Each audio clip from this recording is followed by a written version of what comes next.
Magister, I didn't expect to see you here. Me learn magic? That's a terrible business idea. You know I'm all about making money.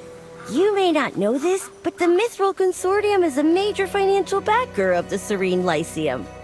I was invited by the school board to observe the court mage selection.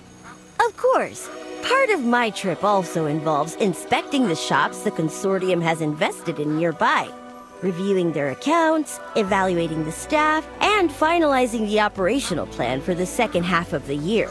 Let's just say we've invested a substantial amount in the region.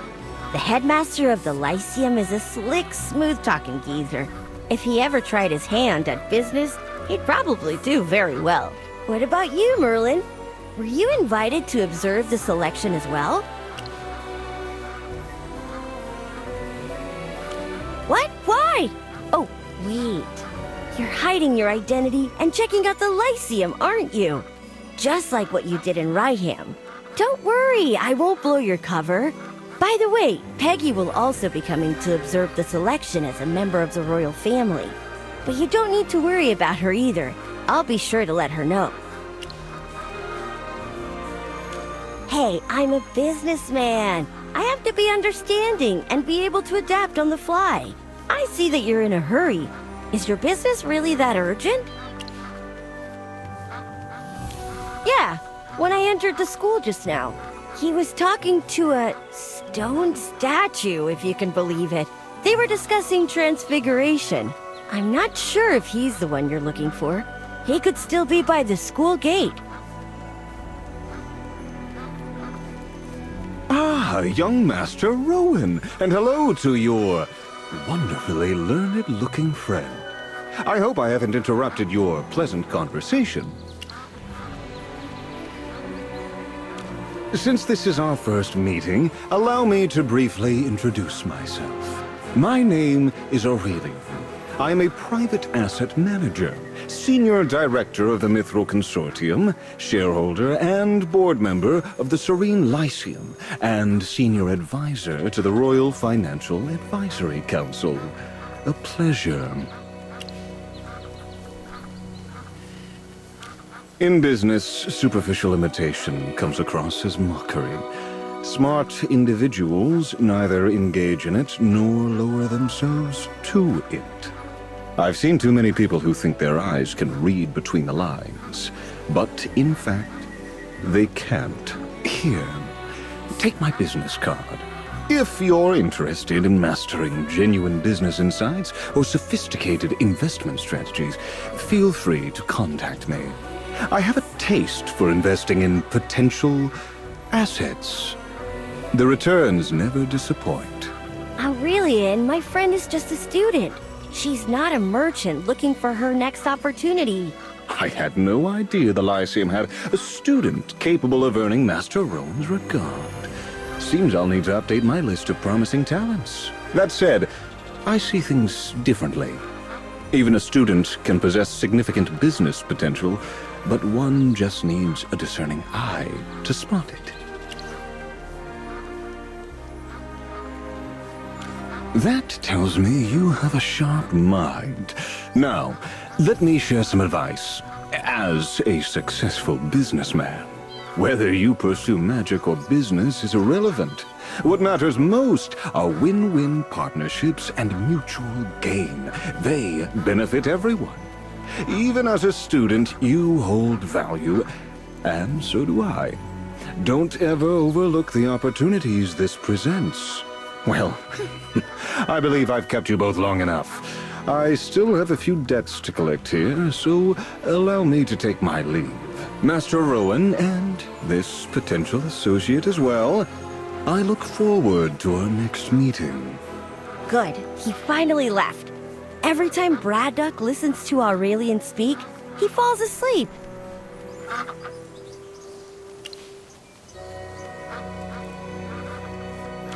Well, let me try to explain. Aurelian is on our board of directors, and my father highly values his abilities. He isn't obliged to report consortium matters to me. I haven't joined the board and have no decision-making power, so there's no superior-subordinate relationship here. His politeness is purely out of respect for my father. Oh, right. I still have to find that poor student and compensate him for the money that Braddock ate. Rest assured, you have my word. If there's anything I can help with, don't hesitate to call on me. For you, the consortium will do it for free.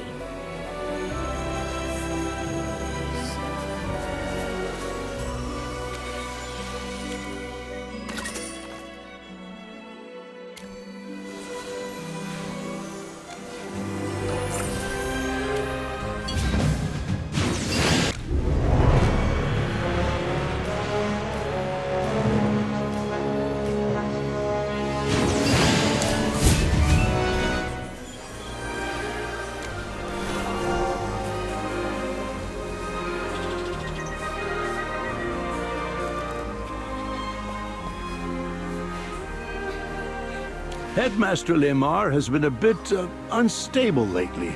I really don't know what he was thinking, hiding a page of the school rules like that.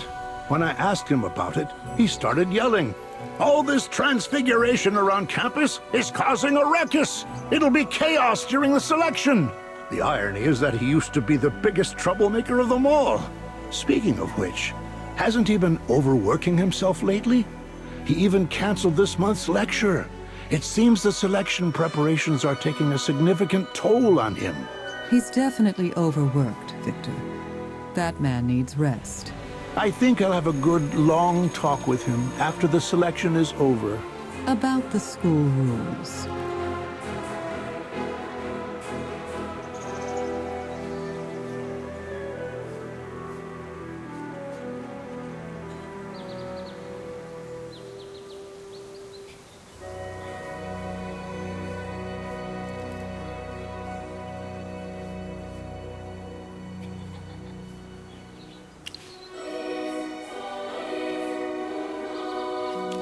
Excuse me, who are you? Were you eavesdropping just now? Don't be flustered, Victor.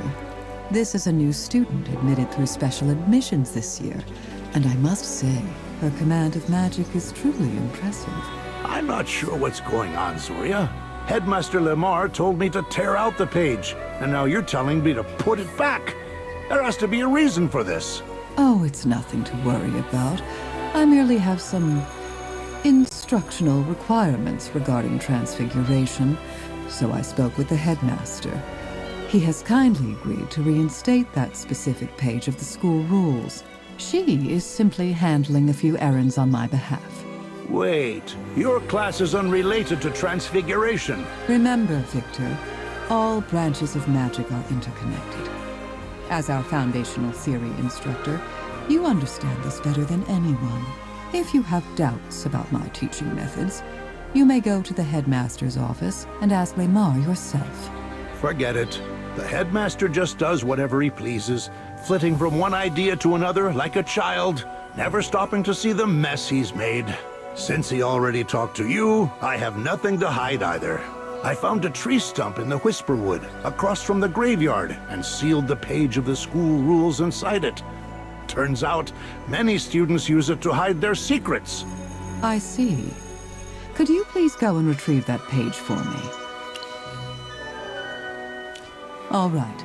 After you've recovered the school regulation, please ensure it is returned to its proper place. Now, if you'll excuse me, I must begin preparing for tomorrow's lessons. Wait, Zoria, we can go to the teaching building together. I also have to prepare lessons.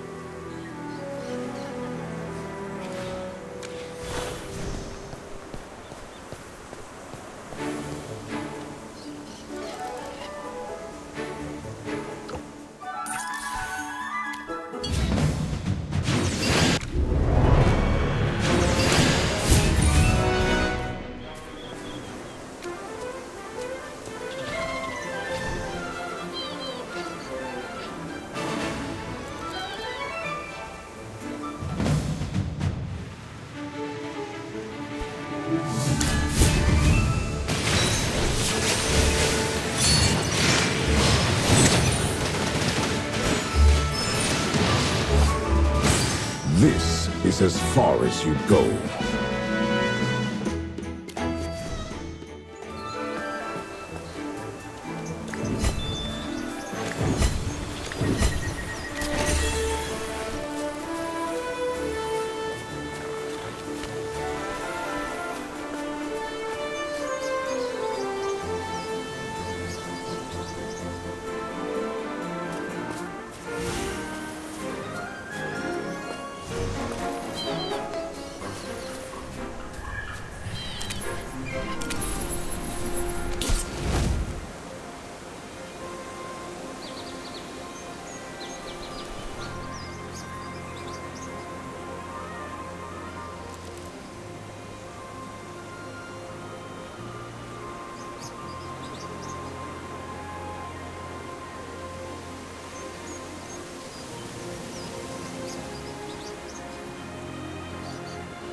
This is as far as you go.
Was you.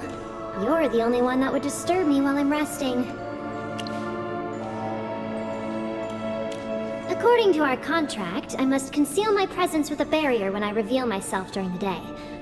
Don't worry, no one can see me except you. You've been away for a while. Have you found the missing rule? Really? Well, I'll never call you a slacker.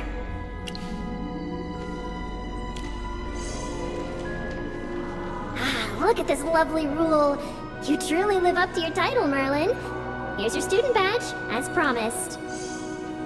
Your personal information has been magically recorded on it. Excellent grades in all subjects, transferred to the Serene Lyceum this year. Everything should be in order. You should know that this badge is very important, so don't lose it. I can reissue you another one, but then you owe me another favor. Fair is fair. Since you were so kind as to return that page of school rules, please accept this copy of Transfiguration for Dummies as a small token of my gratitude.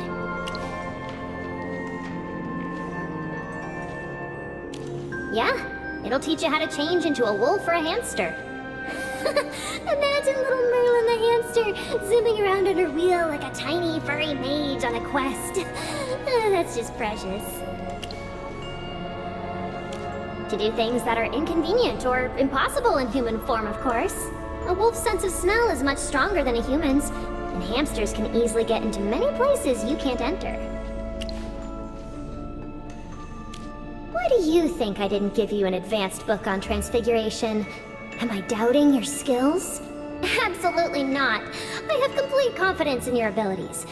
However, that brilliant head of yours has completely forgotten the fundamental rules of transfiguration. So you need to start with the basics again. Step by step, you'll rebuild that knowledge.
Have you finished reading Transfiguration for Dummies?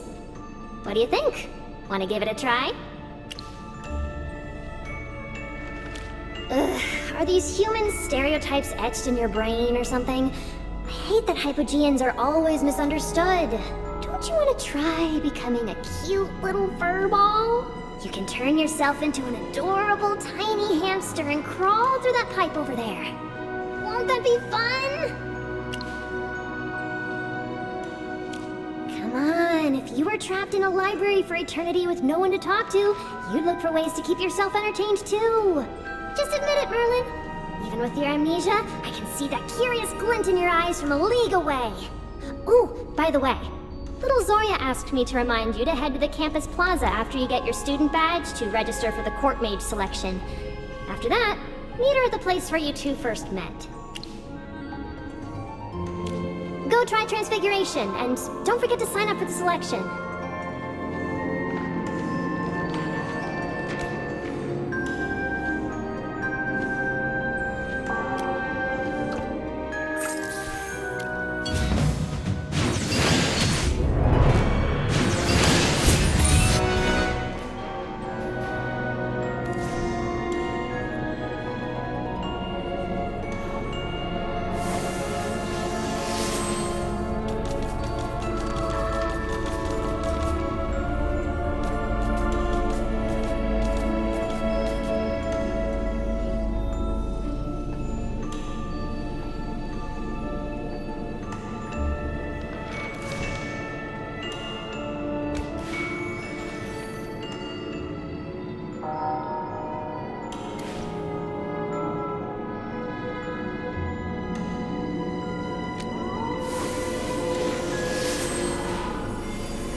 Magister, you're here!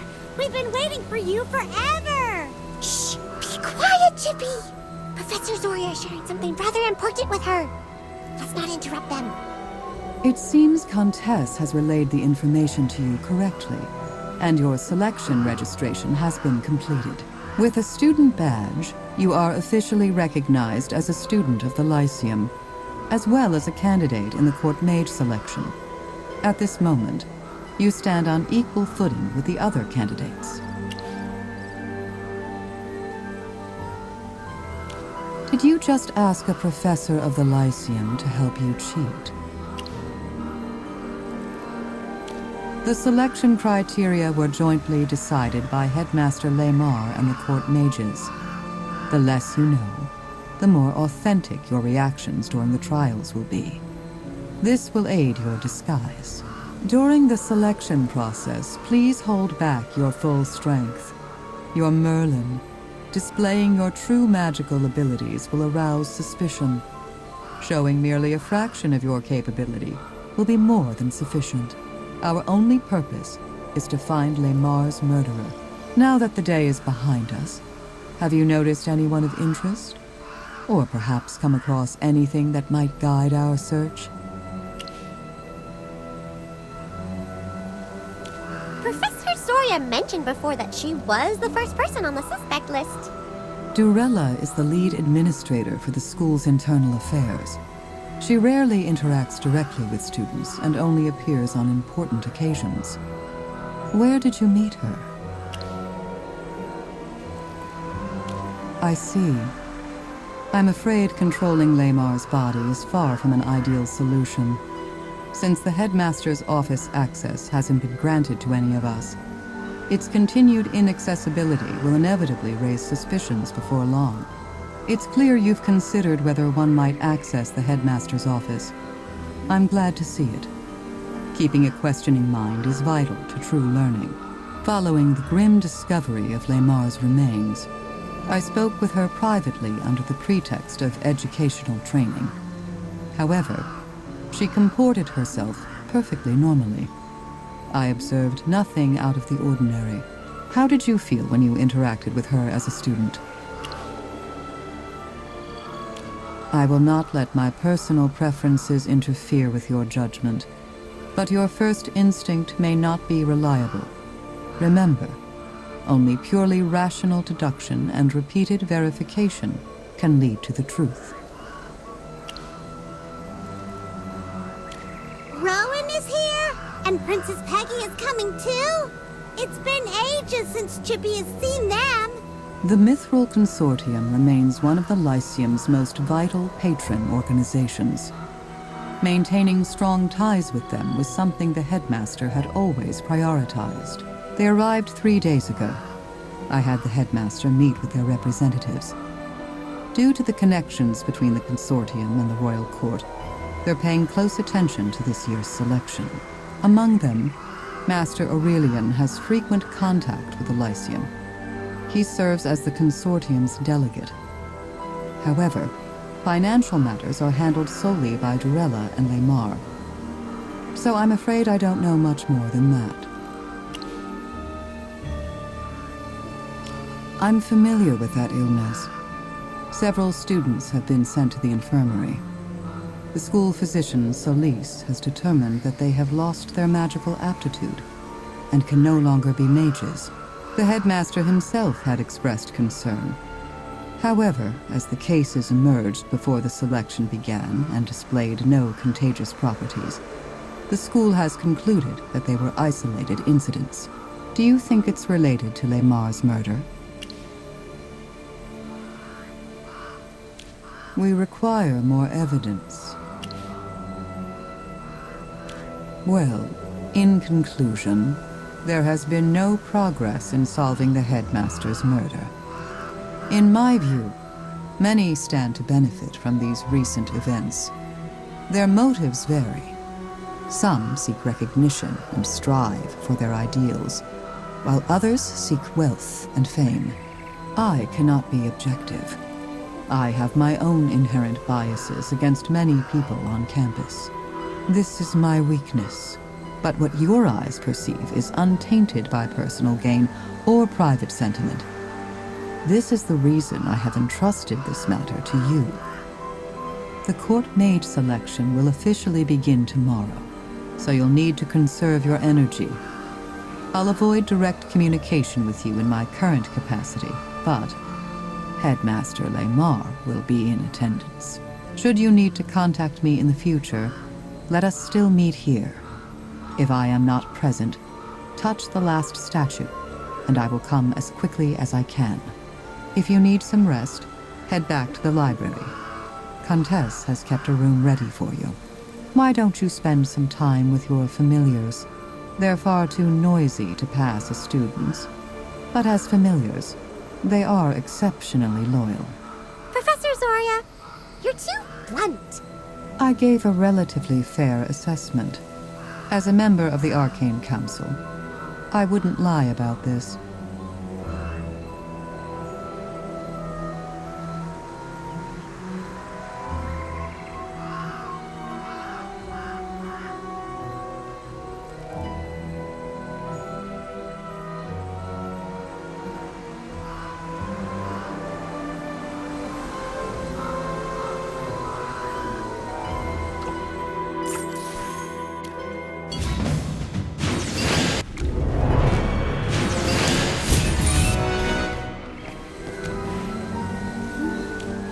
Magister, is this soundproof magic?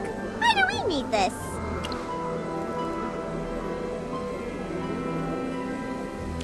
Well, this place is far outside the Lyceum, so no one should notice us meeting here. But the death of the headmaster is a big deal. We need to be extra careful. Oh, we have something to tell you.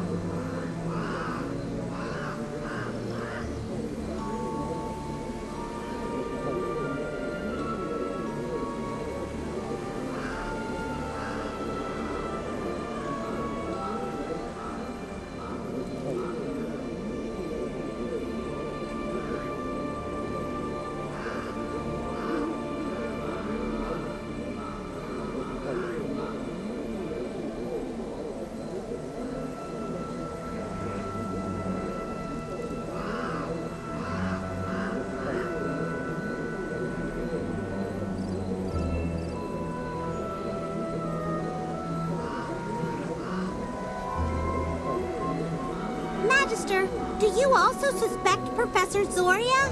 Hammy says we can't trust anyone, even if she was the first one to report the incident. But judging from what she said earlier, she's probably already discovered us. Our reconnaissance skills still need work.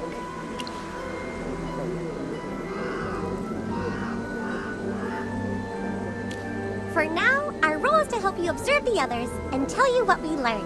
Even if we can't be by your side, at least we can help you this way. What do you plan to do next, Magister?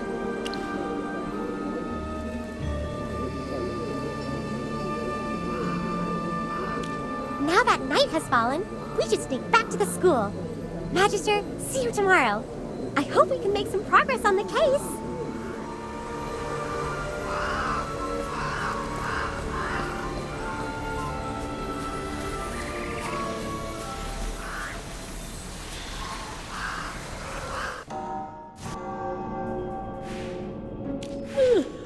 You're finally back.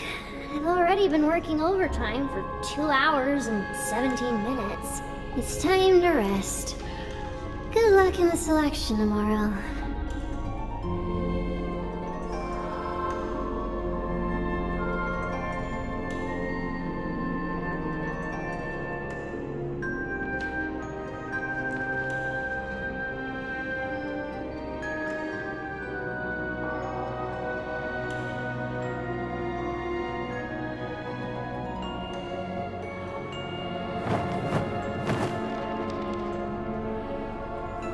It's time to wake up, Merlin. The commencement of the selection is at hand. Your punctual attendance is required. According to the selection rules, I cannot appear at the trials. However, I will use another set of eyes to observe the events with you. Open your eyes. It begins